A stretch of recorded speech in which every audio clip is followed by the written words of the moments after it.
നമസ്കാരം, എല്ലാവർക്കും അമ്മാസ് കുക്കിങ്ങിലേക്ക് സ്വാഗതം. ഇന്ന് ഞാനിവിടെ ഒരു മധുരമുള്ള സ്നാക്സുമായിട്ടാണ് വന്നിരിക്കുന്നത്. ഇതിന് ഞാൻ ബിസ്ക്കറ്റ് കേക്ക് എന്നാണ് പറയുന്നത്. വീഡിയോയിലേക്ക് കടക്കുന്നതിന് മുന്നേ ഈ ചാനൽ നിങ്ങൾ ആദ്യമായിട്ടാണ് കാണുന്നതെങ്കിൽ ഒന്ന് സബ്സ്ക്രൈബ് ചെയ്യുക, കൂടെ ആ ബെൽ ഐക്കൺ കൂടി ഒന്ന് ക്ലിക്ക് ചെയ്യുക. ഇനി ഇതിന് വേണ്ട ചേരുവകൾ എന്തെല്ലാമെന്ന് നമുക്ക് നോക്കാം. 500 ഗ്രാം മൈദയാണ് ഇവിടെ എടുത്ത് വെച്ചിരിക്കുന്നത്. നന്നായിട്ട് അരിച്ച് വെച്ചിരിക്കുന്ന മൈദയാണിത്. അതിന് കൂടെ ചേർക്കാനായിട്ട് 500 ഗ്രാം പഞ്ചസാരയിൽ നിന്നും ഒരു 4 ടേബിൾ സ്പൂൺ പഞ്ചസാര ഞാൻ മാറ്റിയിട്ടുണ്ട്. നിങ്ങൾക്ക് നല്ല മധുരം വേണമെന്നുണ്ടെങ്കിൽ മാറ്റണ്ട. 50 ഗ്രാം നെയ്യും 3 കോഴിമുട്ടയും 4 ഏലക്കയും എടുത്തിട്ടുണ്ട്. ഏലക്കയ്ക്ക് പകരം വാനില എസൻസ് എടുത്താലും മതി. ആദ്യമായിട്ട് മുട്ട പൊട്ടിച്ച് ഒരു പാത്രത്തിലോട്ട് ഒഴിക്കുക. അതിനുശേഷം അത് നന്നായിട്ട് നമുക്കൊന്ന് ബീറ്റ് ചെയ്തെടുക്കാം. ഞാനിപ്പോൾ ബീറ്റർ ഉപയോഗിച്ചാണ് ഇവിടെ മുട്ട അടിച്ചെടുക്കുന്നത്. നിങ്ങൾക്ക് മിക്സിയിലാണെങ്കിലും അത് ചെയ്തെടുക്കാം.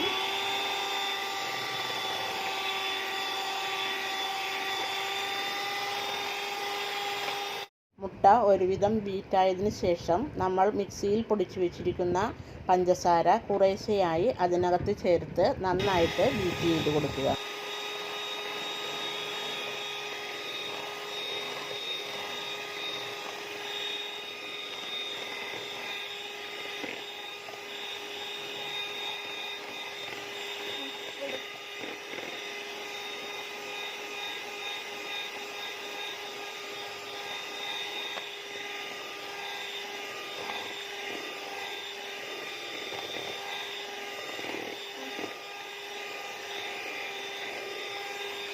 മിക്സിയിലാണ് നിങ്ങൾ ചെയ്യുന്നതെങ്കിൽ പഞ്ചസാര പൊടിച്ചതിന് ശേഷം അതിനകത്തോട്ട് തന്നെ നമ്മൾ മുട്ടയും പൊട്ടിച്ചൊഴിച്ച് നന്നായിട്ട് അടിച്ചെടുത്താൽ മതി.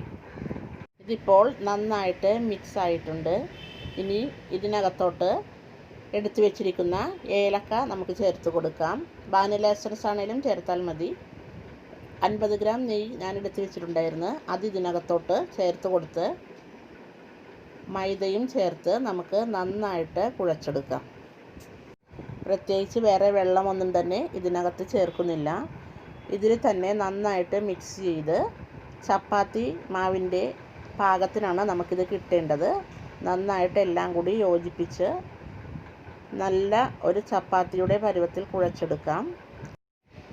ഇപ്പോൾ ഞാനിവിടെ നന്നായിട്ട് കുഴച്ചെടുത്തിട്ടുണ്ട്. ഇനി ഇത് നമുക്ക് 3 മണിക്കൂർ റെസ്റ്റ് ചെയ്യാൻ വെക്കാം. റൂം ടെമ്പറേച്ചറിലാണ് ഞാൻ വെക്കുന്നത്. ഇപ്പോൾ ഇത് നന്നായിട്ടിത് പൊങ്ങി വന്നിട്ടുണ്ട്. ഇനി നമുക്കിത് 4-5 ബോൾസുകളായിട്ട് മാറ്റാം. അതിനുശേഷം ഇത് പരത്തിയെടുക്കാനുള്ളതാണ്. ചപ്പാത്തിയുടെ അത്ര നൈസായിട്ട് പരത്തണ്ട, ഒരുവിധം നല്ല കട്ടിയിൽ തന്നെയാണ് ഞാൻ പരത്തിയിരിക്കുന്നത്. എന്നിട്ട് അതിൻ്റെ അരികെല്ലാം നമ്മൾ കട്ട് ചെയ്ത് മാറ്റും. അതിനുശേഷം ഞാനിപ്പോൾ ഇവിടെ സ്ക്വയറായിട്ടാണ് ഇത് കട്ട് ചെയ്തിരിക്കുന്നത്. നിങ്ങൾക്ക് ഇഷ്ടമുള്ള ഷേപ്പിൽ ഇത് മുറിച്ചെടുക്കാവുന്നതാണ്. ഇതെല്ലാം നമുക്ക് എണ്ണയിലിട്ട് വറുത്ത് കോരാം. അതിനായിട്ട് ഞാനിവിടെ ചട്ടിയിൽ എണ്ണ ചൂടാക്കിയിട്ടുണ്ട്. എണ്ണ നന്നായിട്ട് ചൂടായതിന് ശേഷം മീഡിയം ഫ്ലെയിമിൽ വെച്ച് നമുക്കിത് വറുത്ത് എടുക്കാം. 2 സൈഡും നല്ല ഗോൾഡൻ ബ്രൗൺ ആകുമ്പോഴാണ് ഇതിൻ്റെ പാകം. ഇത് കുക്കാകുമ്പോഴത്തേക്കും ഇത് ഒരുവിധം പൊങ്ങി വരും. അപ്പോൾ നമ്മൾ മറുവശവും മറിച്ചിട്ട് നന്നായിട്ട് 2 സൈഡും ഗോൾഡൻ ബ്രൗൺ ആകുമ്പോൾ എണ്ണയിൽ നിന്നും മാറ്റി വെക്കാം. ഇത് വളരെ മധുരമുള്ളൊരു സ്നാക്കാണ്. ഇതിന് പുറമെല്ലാം നല്ല ക്രിസ്പിയായി അകം നല്ല കേക്ക് പോലെ സോഫ്റ്റ് ആയിട്ടുള്ള ഒരു സ്നാക്കാണ്. ഇത് നമുക്ക് ഉണ്ടാക്കി സൂക്ഷിച്ച് വെക്കാം. 1 മാസത്തോളം ഇത് കേട് കൂടാതെ ഇരുന്നേക്കും. ഗസ്റ്റൊക്കെ വരുമ്പോൾ കൊടുക്കാൻ പറ്റിയ വെറൈറ്റി ആയിട്ടുള്ള ഒരു സ്നാക്കാണിത്. കുട്ടികൾക്കും ഇത് ഒരുപാട് ഇഷ്ടപ്പെടും.